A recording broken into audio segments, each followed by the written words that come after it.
A esta hora, temas económicos en nuestra pantalla. ¿Cómo le va? Bienvenido. Vamos a iniciar un recorrido por esas decisiones que toman nuestros gobernantes y que impactan en nuestros bolsillos. Maratón de funcionarios del gabinete del presidente Mauricio Macri en Estados Unidos, buscando financiación. La quiebra de Thomas Cook agita un sector turístico que se muestra preocupado. ¿Cómo lo hizo? ¿Cómo Singapur lo logró? Hoy al análisis económico.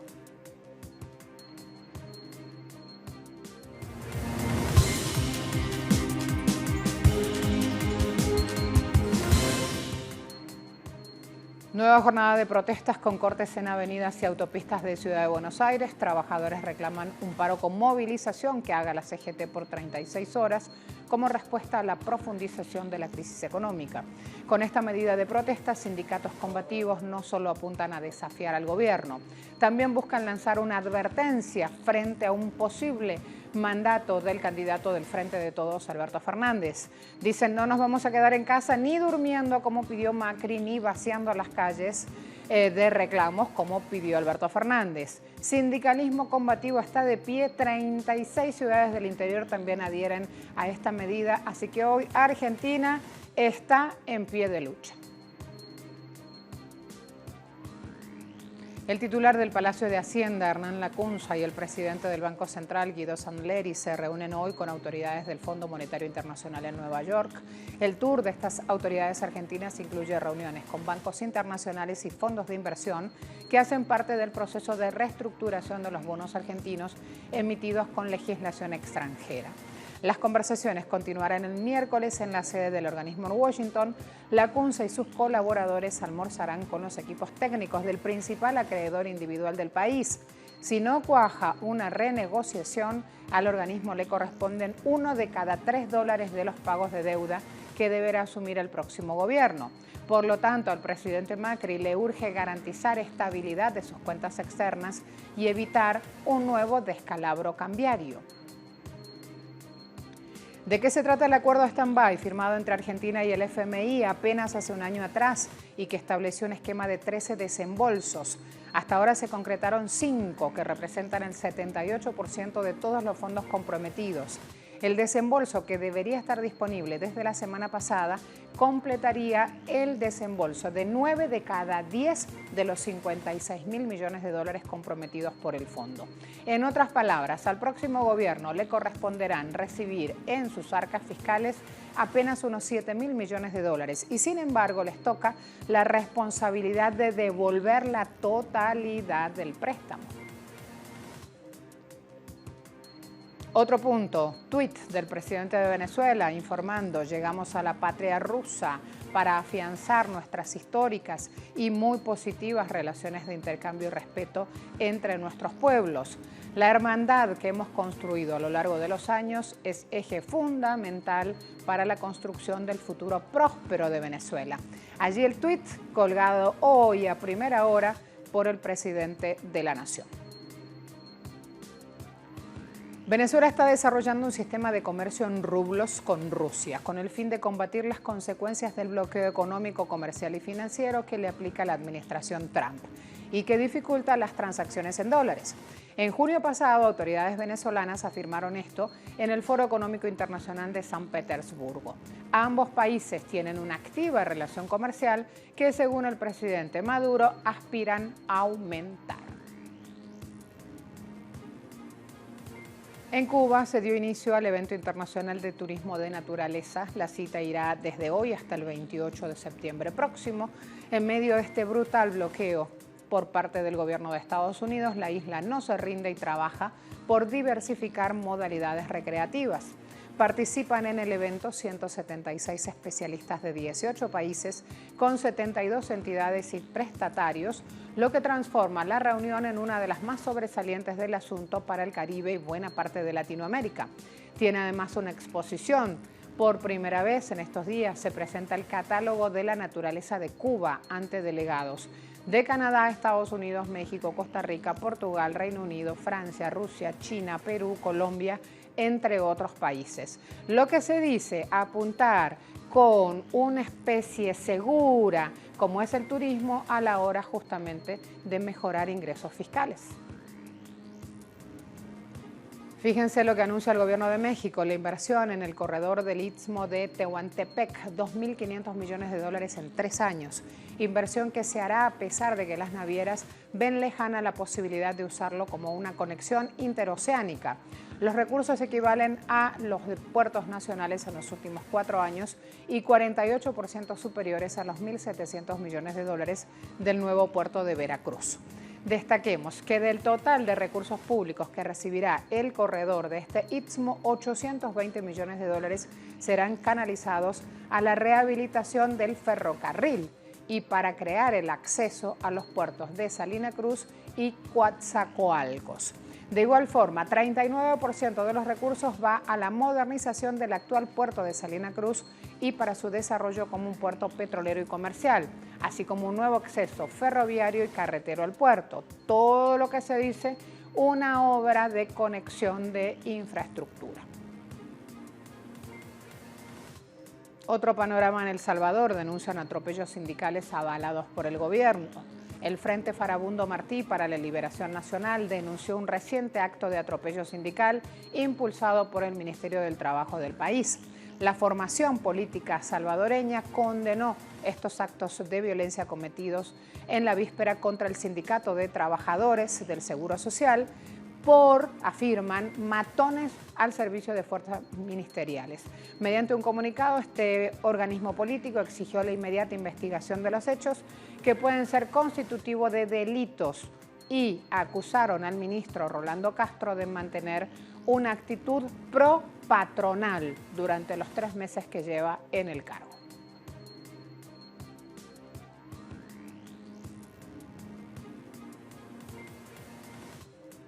A la vuelta de la pausa, la quiebra de Thomas Cook y la preocupación en el mundo turístico. Ya le cuento más.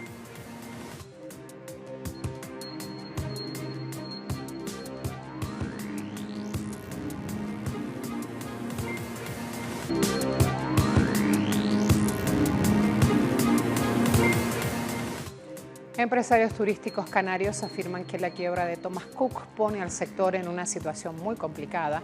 El presidente del Círculo de Empresarios y Profesionales del Sur advirtió este lunes que la quiebra de este operador turístico, el operador de viajes más antiguo del mundo, pone al sector de turismo canario en una situación complicada que requiere a las administraciones medidas que restablezcan conectividad que se pierda. Son 600.000 personas las que han quedado varadas en todo el mundo. La situación es mala también para los establecimientos canarios y españoles que tenían ventas a créditos con este operador y que ahora serán imposibles de cobrar. Tampoco será fácil para aquellos clientes que ya habían pagado sus vacaciones porque es muy probable que no puedan recuperar el dinero. De igual forma, afirmó que aún es pronto para saber la pérdida económica que supondrá esta quiebra en el sector turístico canario, pero advirtió este organismo empresarial que esto afecta no solo a las empresas de alojamiento, sino también a la restauración y a actividades turísticas afines. En Turquía, los británicos afectados por esta quiebra de la empresa de vacaciones británica Thomas Cook son repatriados desde el aeropuerto de Dalaman. El gobierno turco dice que apoyará a las empresas locales afectadas por el colapso del operador turístico británico y agregó que 21.033 de sus clientes están actualmente en el país. A pesar del colapso de la compañía, los empleados de Thomas Cook se mantuvieron como siempre en medio de la preocupación y la incertidumbre. En España, esto es lo que opinan. Creo que actuáramos como si no pasara nada, que trabajáramos con normalidad, pero es que tampoco podemos trabajar porque los programas que no funcionan ya no podemos utilizarlos.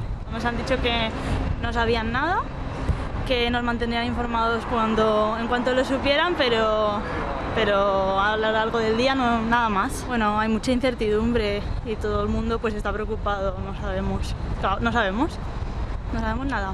Bueno, un poco nerviosa la gente porque no saben lo que va a pasar, pero nada, venimos a trabajar como cada día y ya está. Thomas Cook, compañía pionera de los viajes turísticos de 178 años de antigüedad, un negocio intensamente durante todo el fin de semana en busca de una inyección de 227 millones de euros, un negociado que finalmente no se dio y no se pudo evitar el colapso. El lunes tuvo que cerrar de manera repentina operaciones. La liquidación marca el fin de una de las compañías más antiguas de Reino Unido, que comenzó en 1841 haciendo excursiones en tren locales antes de sobrevivir a 2 guerras mundiales y convertirse en pionera de las vacaciones combinadas y del turismo de masas. La firma administraba hoteles, centros turísticos, aerolíneas para 19 millones de personas al año en 16 países. Actualmente cuenta con 600.000 personas en el extranjero y esto obliga a gobiernos y a las compañías de seguros a coordinar una gran operación de rescate. La noticia podía tener también dramáticas consecuencias para los 22.000 empleados de Thomas Cook en todo el mundo, 9.000 de ellos en Reino Unido, cuya economía ya está sacudida por el Brexit. Fíjense cómo en París empleados de XL Airways protestaron por temor a perder sus empleos, mientras la compañía ya dejó de vender boletos. La empresa aseguró que necesita 35 millones de euros en financiamiento nuevo y pidió en un comunicado reunión con Air France y autoridades francesas en las próximas horas. Docenas de trabajadores temen perder sus trabajos. Están en las calles, se reunieron en la jornada de ayer en París, mientras siguen los acertijos financieros de la compañía aérea francesa. Manifestantes piden al gobierno que aplique a las aerolíneas extranjeras los mismos impuestos que afectan a los transportistas locales más pequeños, incluido un impuesto ecológico al carbono. Recordemos, la aerolínea francesa de bajo costo volaba a diferentes destinos turísticos, incluidos Varadero y Callao con Cuba, y anunció este jueves el cese completo de sus operaciones. Hay un impuesto ecológico al carbono que se acaba de agregar. Son 18 euros. Solo las compañías aéreas francesas como XL Airways se ven afectadas por estos impuestos. Afecta a la economía y los beneficios de la compañía. Obviamente, esto solo nos lleva a decir que las pequeñas empresas que no tienen un tamaño sólido simplemente se hundirán. Estamos aquí frente al Ministerio de Transporte para preservar nuestros trabajos después de Aigle Azur declararse en bancarrota. Ahora es el turno de XL. No queremos que cierre, nos gusta nuestra compañía. Por eso, queremos para sobrevivir. Y las compañías aéreas francesas tienen que permanecer y trabajar correctamente con las reglas implementadas por la Unión Europea y todas las demás compañías extranjeras que podrían venir a trabajar en Francia para llevar a nuestros clientes a todo el mundo. Tenemos miedo de perder nuestros trabajos hoy. También tenemos que nuestros clientes no puedan ser repatriados y queden atrapados en el extranjero porque nadie está escuchándonos hoy. En Grecia, trabajadores protestan por primera vez desde que el nuevo gobierno conservador asumió el cargo. El gobierno ha estado planeando nuevas reformas laborales y trabajadores y sindicatos se oponen a esas propuestas porque son cambios que se aplicarían en la forma de convocar una huelga utilizándose votación electrónica. El funcionamiento de los sindicatos en las empresas, la implementación de convenios colectivos en algunos casos y la creación de un registro de sindicatos también están en los planes y suponen todos estos cambios radicales en temas laborales que los propios sindicatos relacionan con una pérdida de poder y un intento de pasar a ser controlados, por lo que la huelga afecta al transporte terrestre y marítimo. El plan gubernamental considera las reformas necesarias para atraer más y mejores inversiones en el país. En pro de un mayor crecimiento económico, lo que hacen es bajar derechos laborales. A esto se niegan esos trabajadores. Esta es una ley terrible, no es democrática, da todo a los empleadores, excepciones de impuestos, cualquier salario que decidan.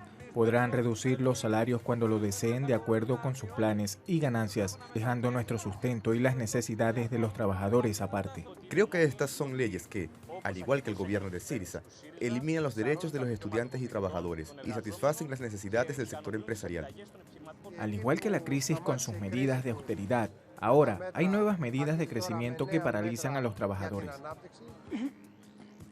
A la vuelta a Singapur, ese va a ser el país en el cual nos situemos para analizar la realidad económica hoy. Un punto muy interesante, intentar entender la fórmula con la cual ha crecido Singapur.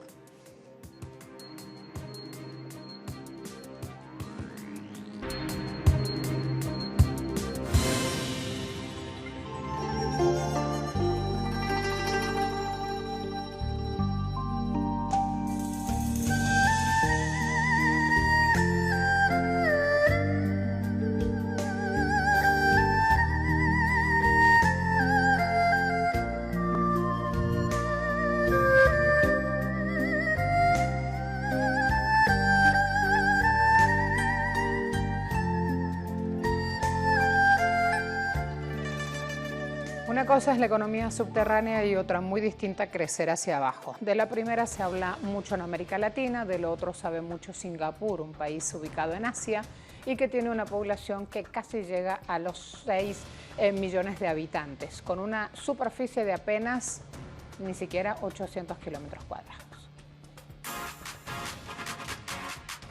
Singapur es un país que se caracteriza por tener un crecimiento económico estable, pero que mucho más allá que eso su sello es la falta de espacio. Pese a que su capital cuenta con una menor superficie que la ciudad de Santiago y una mayor densidad poblacional, los habitantes de Ciudad de Singapur tienen una alta calidad de vida.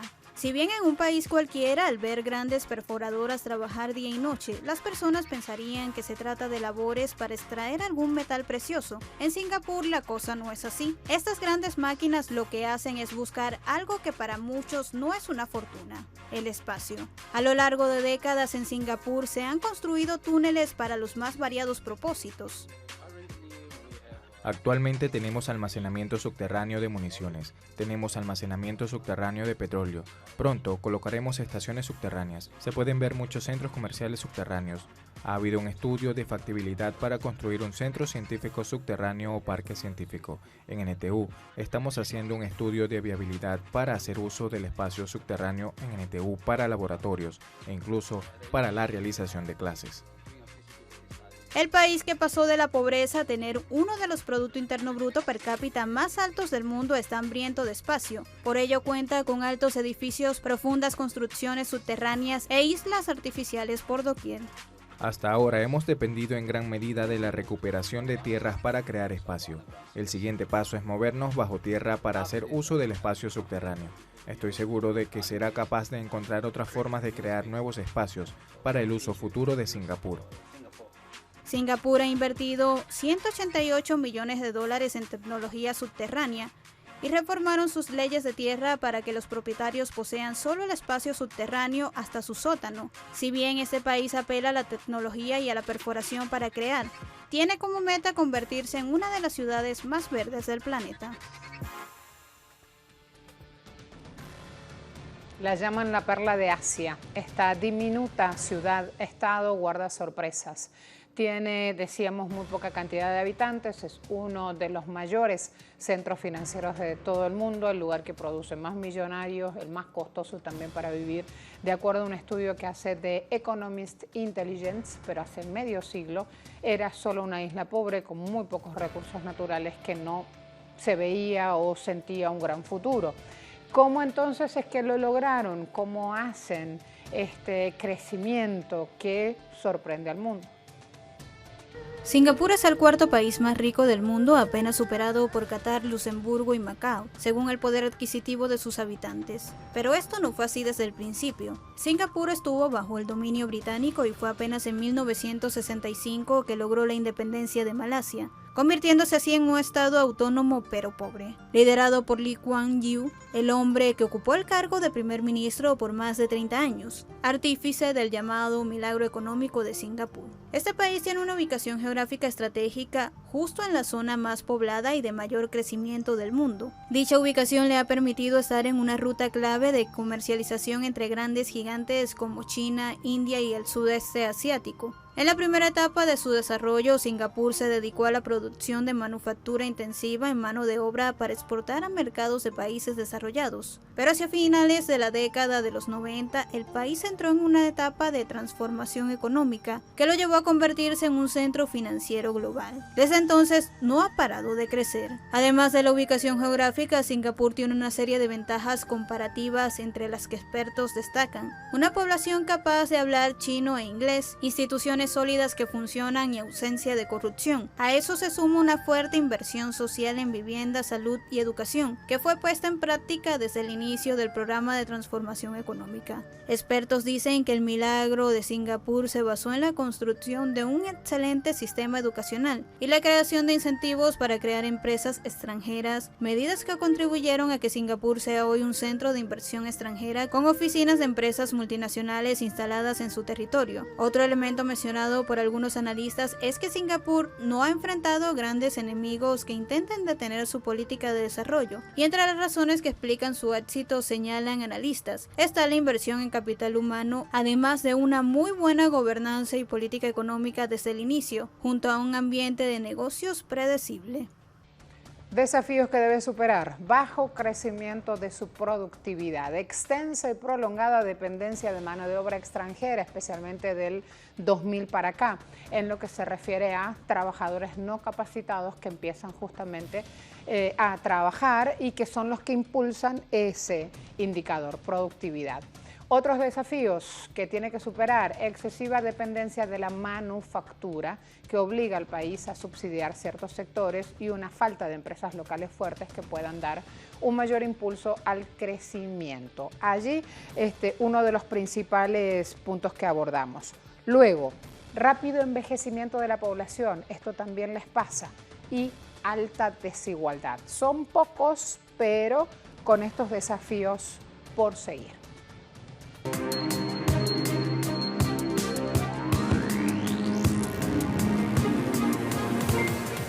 Indicadores petroleros a esta hora: Brent cotizando a 63,09, siempre en dólares, siempre el barril. WTI de referencia para Estados Unidos a 58,13, igual indicador. Y el precio de la cesta OPEP 64,51, siempre en dólares, siempre el barril. A todos muchas gracias.